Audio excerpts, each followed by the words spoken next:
हरिओम आत्मीय भक्तजनों, सप्रेम जय श्री हरि।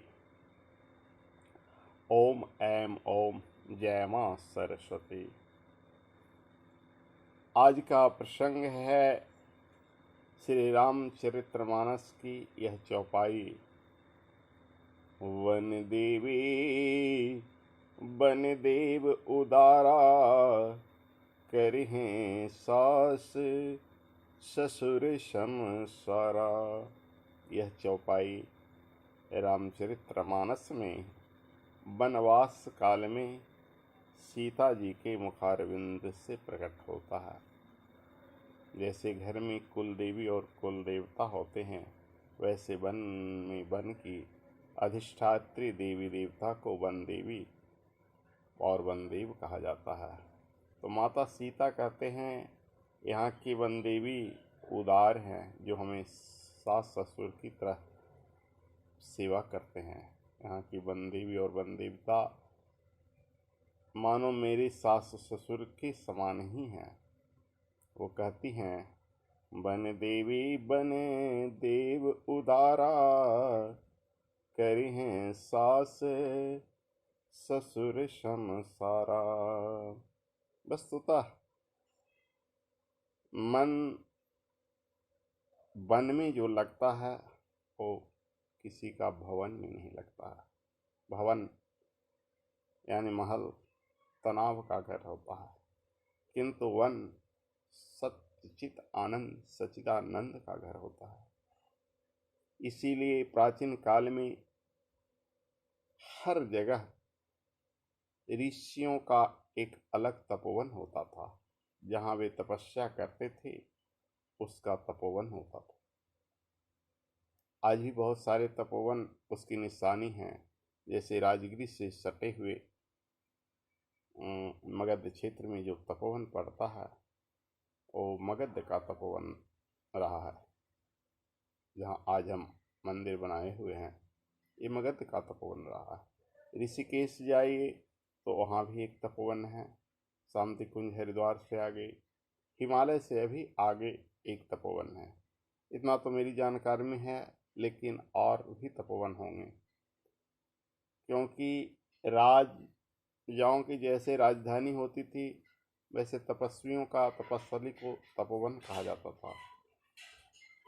और जीवन में पहले जमाने में अधिकांशतः व्यक्ति अपने जीवन का एक भाग तपोवन में बिताया करते थे, क्योंकि उस वक्त मानव जीवन में 100 वर्ष की आयु होती थी।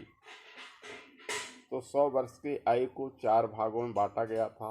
मनुष्य का जीवन 4 आश्रमों में व्यतीत होता था। प्रथम काल 1 से 25 शून्य से 25 तक ब्रह्मचर्य जीवन जीना पड़ता था। इस ब्रह्मचारी अवस्था में लोग पढ़ाई लिखाई कर लेते थे, वेद कुरान पढ़ लेते थे। आज भी करीब करीब 25 साल आते आते एमए तक की शिक्षा लोग प्राप्त कर लेते हैं, लेकिन ब्रह्मचर्य नहीं रहते। अफसोस की बात है। उसके बाद 25वें साल यूं ही पूर्ण होती थी, लोग गुरु आश्रम से लौटते थे तो गृहस्थ जीवन प्रवेश करते थे, और गृहस्थ जीवन भी 25 साल ही व्यतीत करते थे। यानी 26वें से लेकर 50वें तक पत्नी के साथ आनंद भोग विलास बाल बच्चों का संरक्षण करते थे।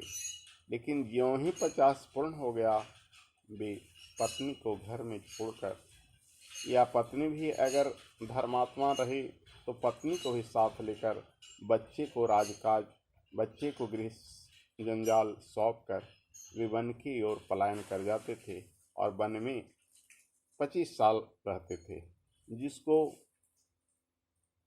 वानप्रस्थ जीवन कहते हैं।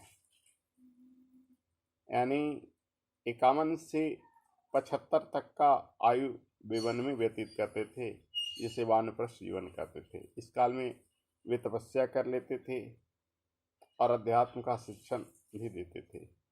75 पूर्ण होते ही वे वन को भी एक जगह आश्रय त्याग देते थे, और वे एक जगह नहीं टिकते थे। किसी देवालय में, किसी अन्य वन में, कभी वहाँ कभी यहाँ उसको सन्यास कहा जाता था।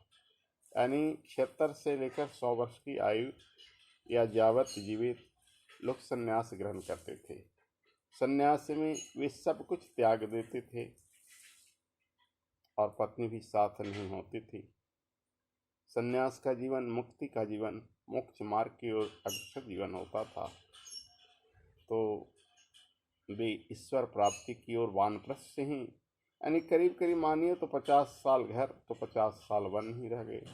लेकिन घर में मात्र 25 साल नहीं, बाल्यकाल में भी गुरु के आश्रम में लोग वन में ही जीवन व्यतीत करते थे। अधिकांशतः जीवन तो पेड़ पौधे के छाँव में बीतता था। मात्र 25 साल ही गृहस्थ जीवन तो रहता था लोगों का। तो इसलिए वन देवी और वन देव का संरक्षण हर लोग को करीब करीब मिलता था। भले ही सीता जी राम जी को वनवास मिला, एक अलग बात हो, लेकिन बाकी लोग शिक्षा से वनवास ग्रहण करते थे। तो वन देवी बने देव उदारा, करें सास ससुर संसारा। ये सीता जी की उक्ति के साथ आज यहीं पर विश्राम देते हैं। हरिओम तत्सत। देखते रहिए, हमारे प्रतिदिन एपिसोड कुछ नया मिलेगा।